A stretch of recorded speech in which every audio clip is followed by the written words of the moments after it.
নমস্কার বন্ধুরা, কেমন আছেন সবাই? আশা করি সবাই খুব ভালো আছেন। মাম্পি লাইফস্টাইল 2 আপনাদের সবাইকে স্বাগত। আমার এই চ্যানেলে আমি এতদিন শর্ট ভিডিও আপলোড করতাম।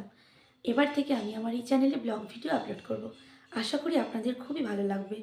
আপনারা আমাকে সাপোর্ট করবেন, আমার পাশে থাকবেন। আমি একজন ব্রাইডাল মেকআপ আর্টিস্ট, কিন্তু অসুস্থতার কারণে আমি কাজ করতে পারছি না কোনো। তাই ভাবলাম যে আমি ব্লগিংটা স্টার্ট করি। তো আমার এই চ্যানেলে আমি নাচ, গান, আবৃত্তি, সংসারের কাজকর্ম, আমার একটা ৭ বছরের ছেলে আছে। আমার ছেলের সারাদিনের মানে কর্মকাণ্ড সমস্ত কিছুই আপনাদের সঙ্গে শেয়ার করব। আশা করি আপনাদের ভালো লাগবে। আপনারা দেখবেন, আমাকে সাপোর্ট করবেন, এটাই আমি চাইবো। আমি আপনাদের বন্ধু হতে চাই। দয়া করে আপনারাও আমার বন্ধু হবেন, আমাকে সাপোর্ট করবেন। কেমন? টাটা! দেখা হবে আবার একটা নতুন ব্লগে।